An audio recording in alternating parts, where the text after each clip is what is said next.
أعوذ بالله من الشيطان الرجيم. بسم الله الرحمن الرحيم. الحمد لله الذي أنزل على عبده الكتاب ولم يجعل له عوجا قيما لينذر بأسا شديدا من لدنه ويبشر المؤمنين الذين يعملون الصالحات أن لهم أجرا حسنا ماكثين فيه أبدا وينذر الذين قالوا اتخذ الله ولدا ما لهم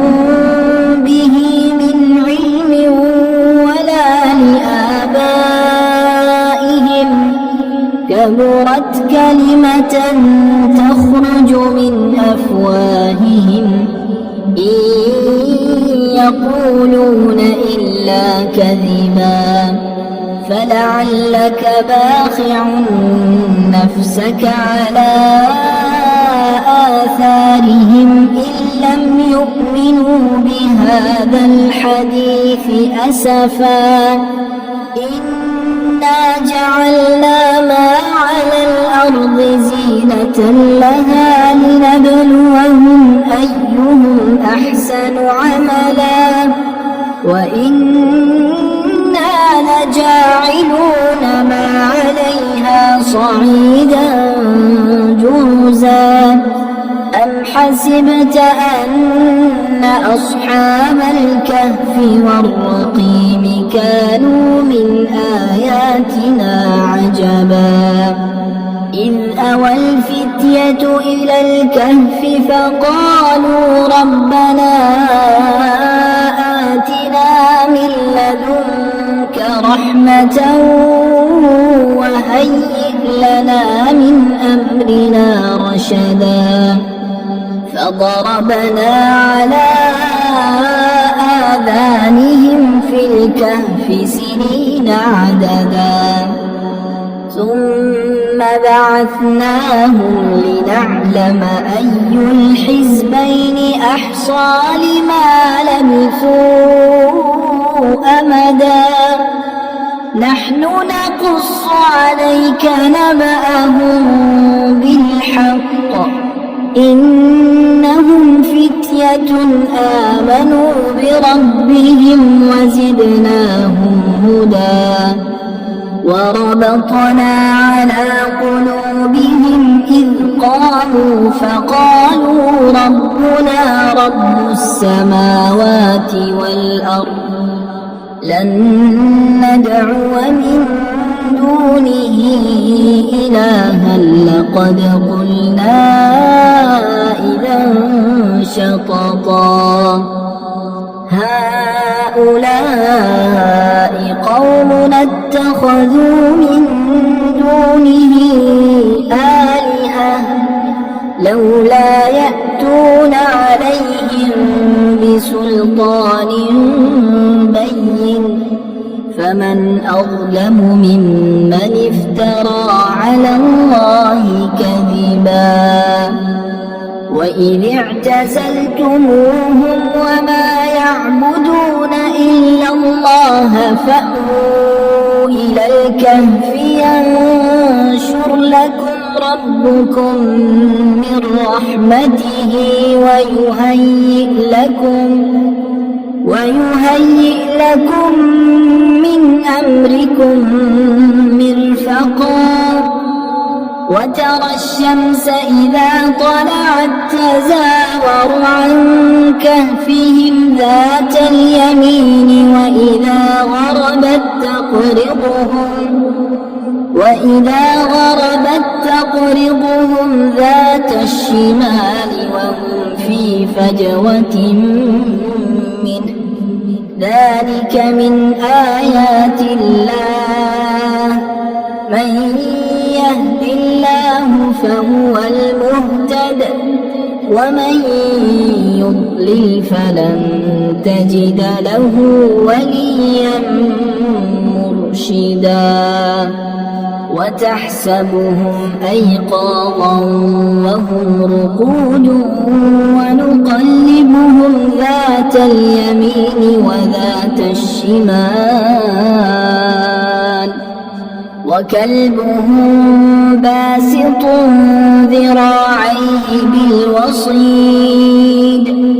لو اطلعت عليهم لوليت منهم فرارا ولملئت منهم رعبا وكذلك بعثناهم ليتساءلوا بينهم قال قائل منهم كم لبثتم قالوا لبثنا يوما أو بعض يوم قالوا ربكم أعلم بما لبثتم فابعثوا أحدكم بورقكم هذه إلى المدينة فلينظر أيها أزكى طعاما فليأتكم برزق منه وليتلطف ولا يشعرن بكم أحدا إنهم إن يظهروا عليكم يرجموكم أو يعيدوكم في ملتهم ولن تفلحوا إذا أبدا وكذلك أعثرنا عليهم ليعلموا أن وعد الله حق وأن الساعة لا ريب فيها إذ يتنازعون بينهم أمرهم فقالوا ابنوا عليهم بنيانا ربهم أعلم بهم قال الذين غلبوا على أمرهم لنتخذن عليهم مسجدا سيقولون ثلاثة رابعهم كلبهم ويقولون خمسة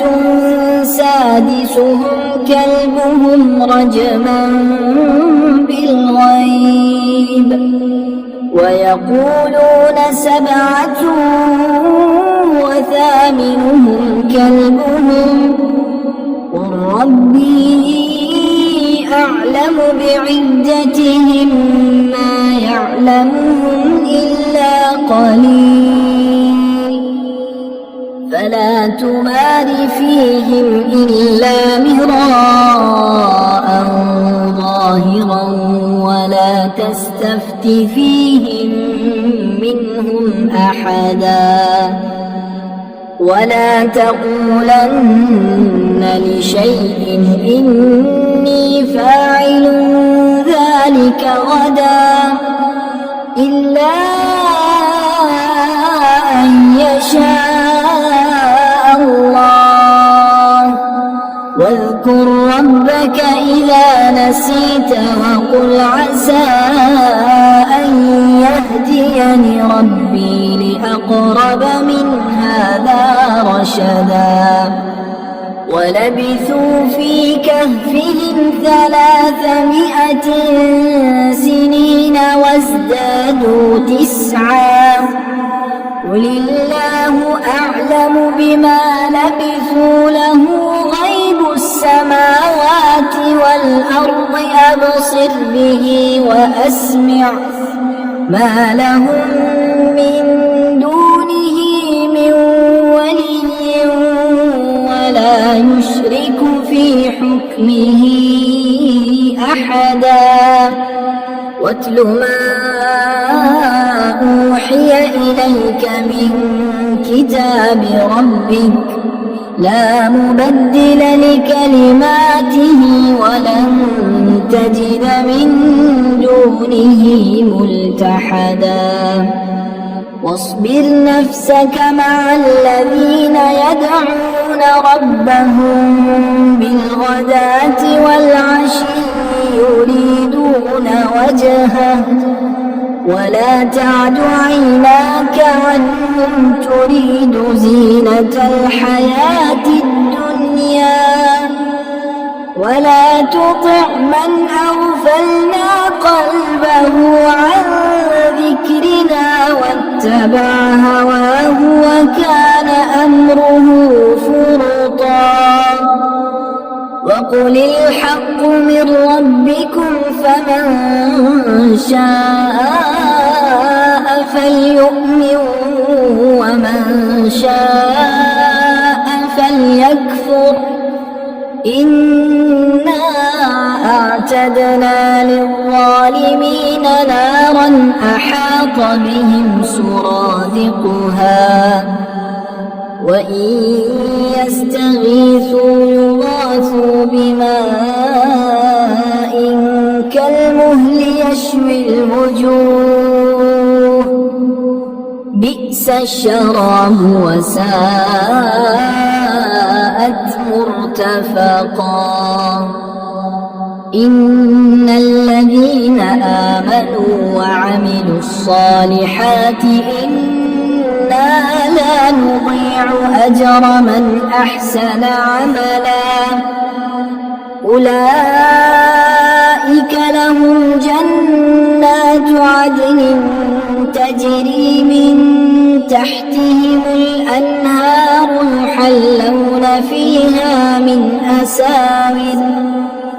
يحلون فيها من أساور من ذهب ويلبسون ثيابا خضرا من سندس واستبرق متكئين فيها على الأرائك نعم الثواب وحسنت مرتفقا واضرب لهم مثل الرجلين جعلنا لأحدهما جنتين من أعناب وحففناهما بنخل وجعلنا بينهما زرعا كلتا الجنتين آتت أكلها ولم تظلم منه شيئا وفجرنا خلالهما نهرا وكان له ثمر فقال لصاحبه وهو يحاوره أنا أكثر منك مالا وأعز نفرا ودخل جنته وهو ظالم لنفسه قال ما أظن أن تبيد هذه أبدا وما أظن الساعة قائمة ولئن رددت إلى ربي لأجدن خيرا منها منقلبا قال له صاحبه وهو يحاوره أكفرت بالذي خلقك من تراب ثم من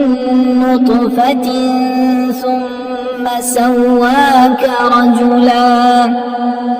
لكن هو الله ربي ولا أشرك بربي أحدا ولولا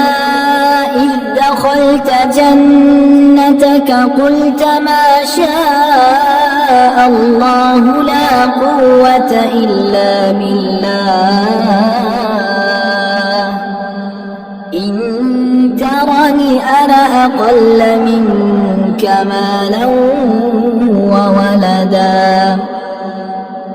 عسى ربي أن يؤتيني خيرا من جنتك ويرسل عليها حسبانا من السماء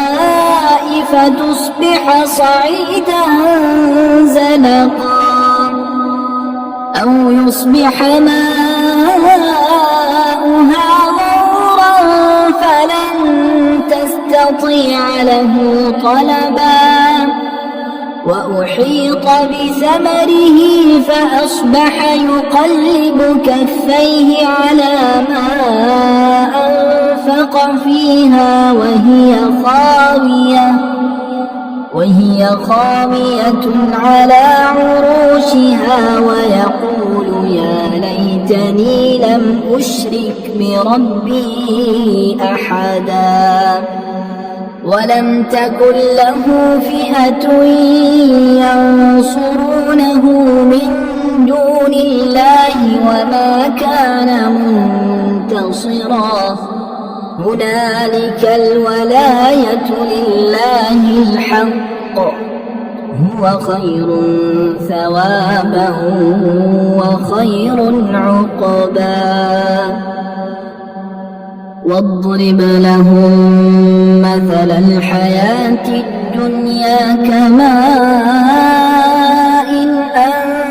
أنزلناه من السماء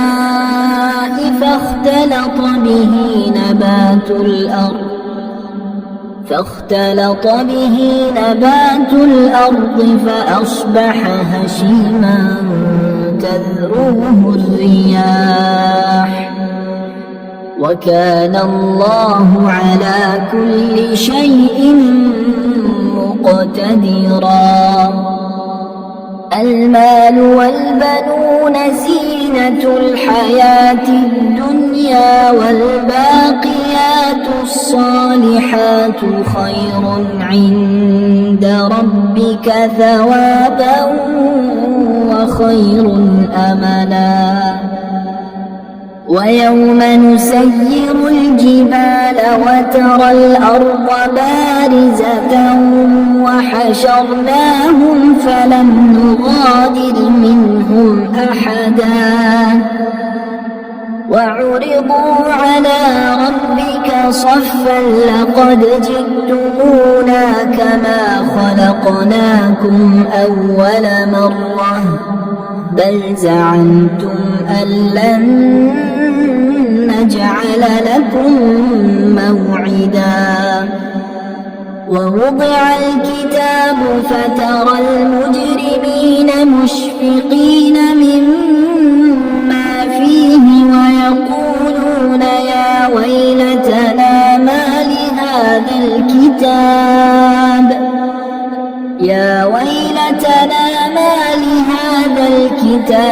لا يغادر صغيرة ولا كبيرة إلا أحصاها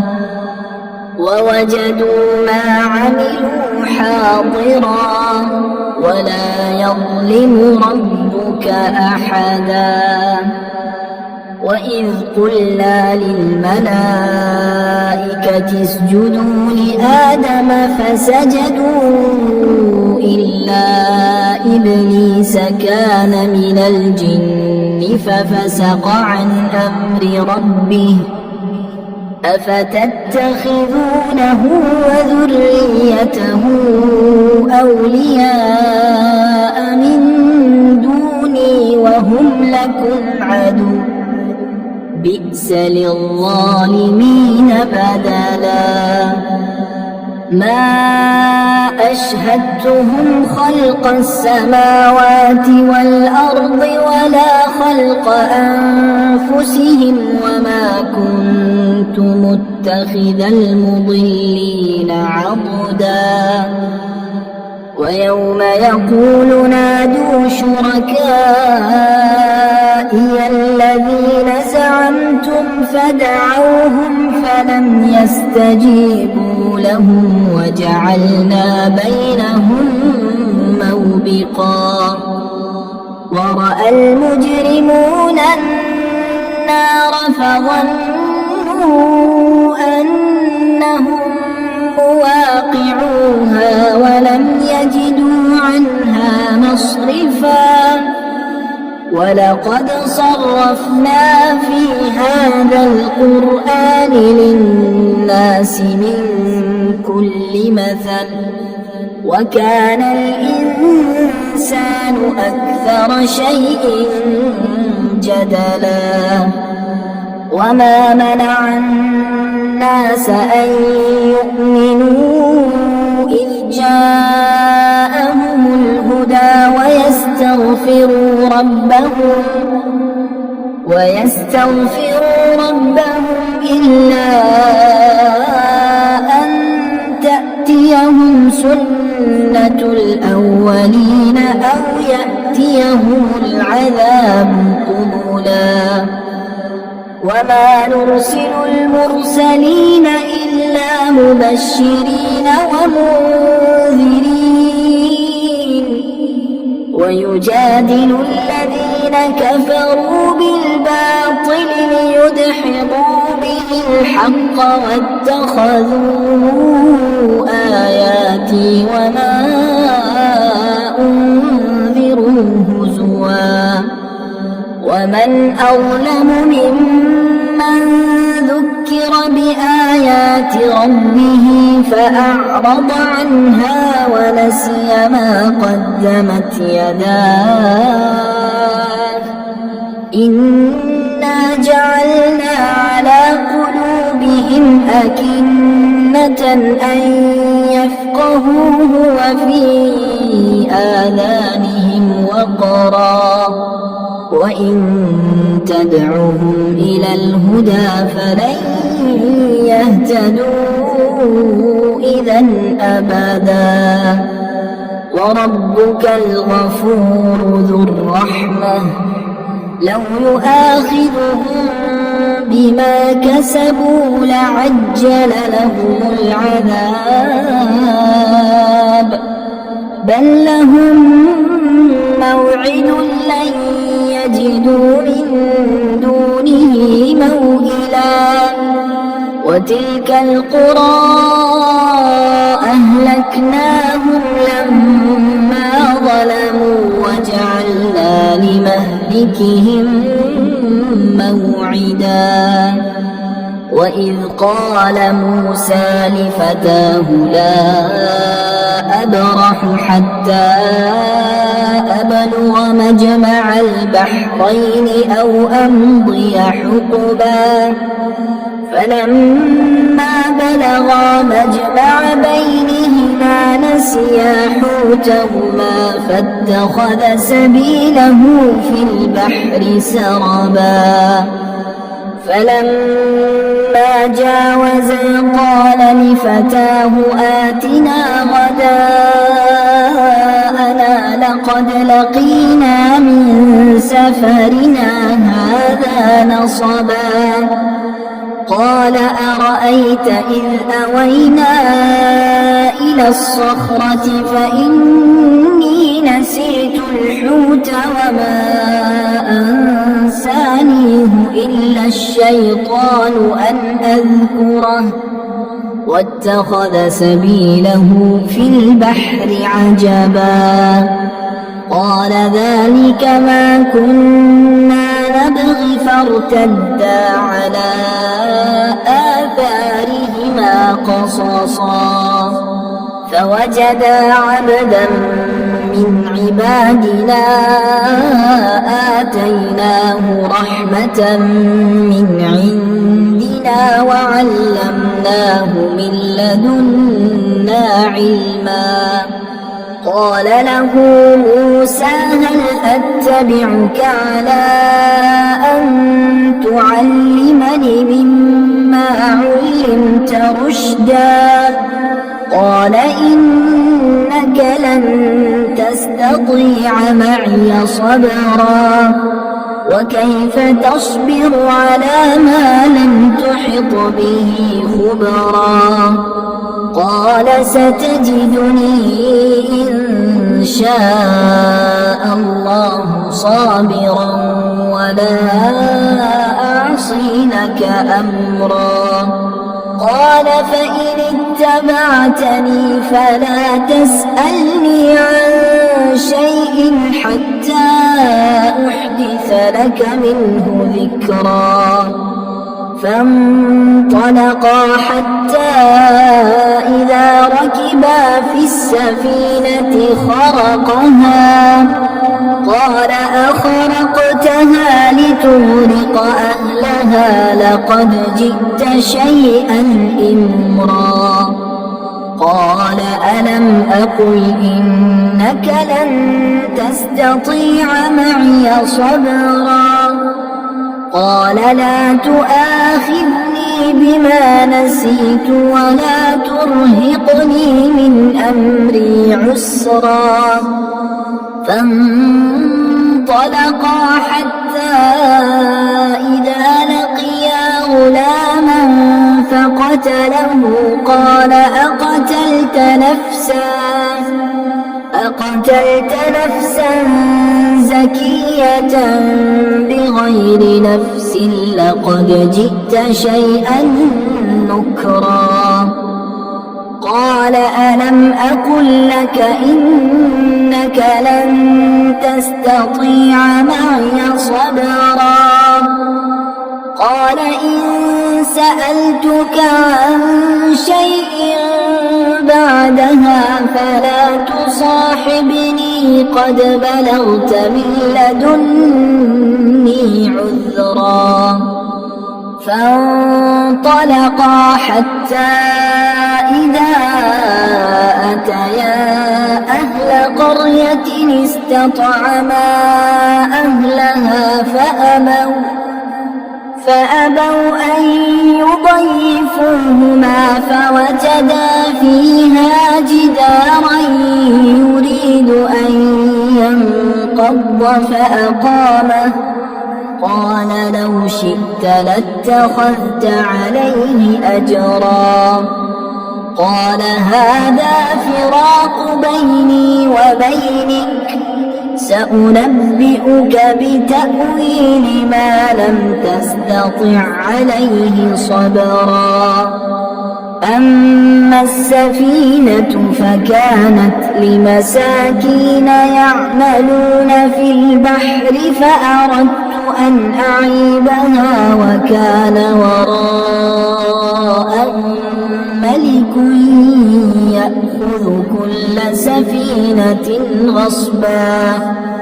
وأما الغلام فكان أبواه مؤمنين فخشينا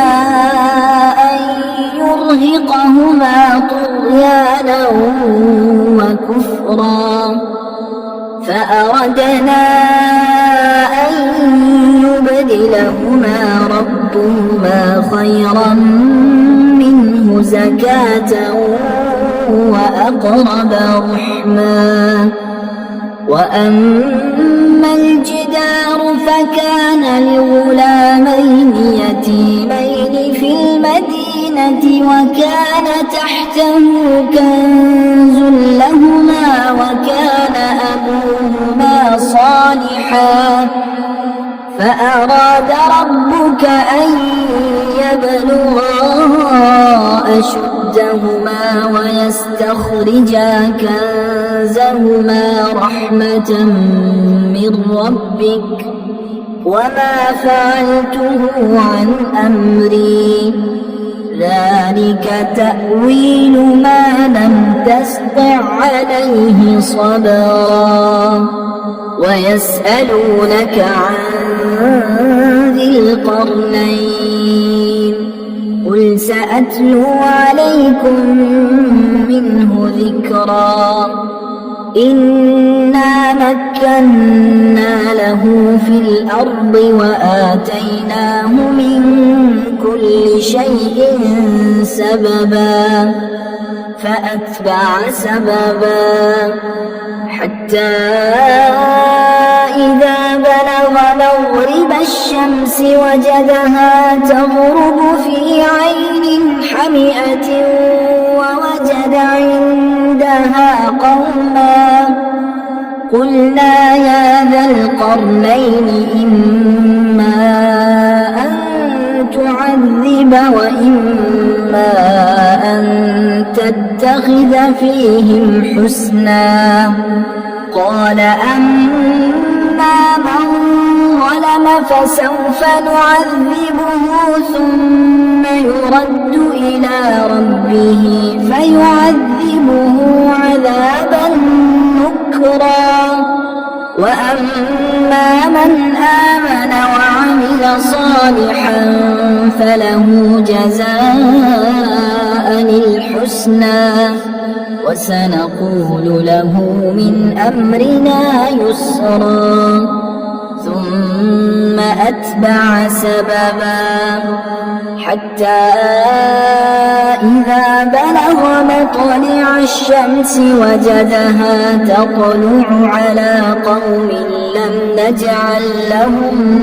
من دونها سترا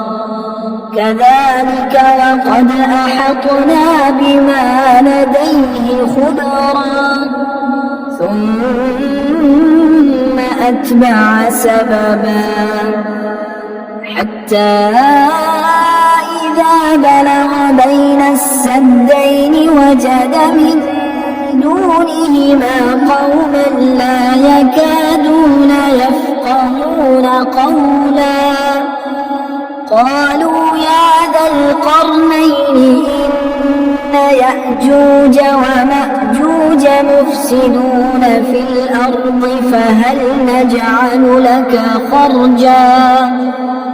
فهل نجعل لك خرجا على أن تجعل بيننا وبينهم سدا قال ما مكني فيه ربي خير فأعينوني بقوة أجعل بينكم وبينهم ردما آتوني زبر الحديد حتى إذا ساوى بين الصدفين قال انفخوا حتى إذا جعله نارا قال آتوني أفرغ عليه قطرا فما استطاعوا أن يظهروه وما استطاعوا له نقبا قال هذا رحمة من ربي فإذا جاء وعد ربي جعله دكا وكان وعد ربي حقا وتركنا بعضهم يومئذ يموج في بعض ونفخ في الصور فجمعناهم جمعا وعرضنا جهنم يومئذ للكافرين عرضا الذين كانت أعينهم في غطاء عن ذكري وكانوا لا يستطيعون سمعا أفحسب الذين كفروا أن يتخذوا عبادي من دوني أولياء إنا أعتدنا جهنم للكافرين نزلا قل هل ننبئكم بالأخسرين أعمالا الذين ضل سعيهم في الحياة الدنيا وهم يحسبون أنهم يحسنون صنعا أولئك الذين كفروا بآيات ربهم ولقائه فحبطت أعمالهم فلا نقيم لهم يوم القيامة وزنا ذلك جزاؤهم جهنم بما كفروا واتخذوا آياتي ورسلي هزوا إن الذين آمنوا وعملوا الصالحات كانت لهم جنات الفردوس نزلا خالدين فيها لا يبغون عنها حولا قل لو كان البحر مدادا لكلمات ربي لنفد البحر قبل أن تنفد كلمات ربي ولو جئنا بمثله مددا قل إنما أنا بشر مثلكم يوحى إلي أنما إلهكم إله واحد فمن كان يرجو لقاء ربه فليعمل عملا صالحا ولا يشرك بعبادة ربه أحدا.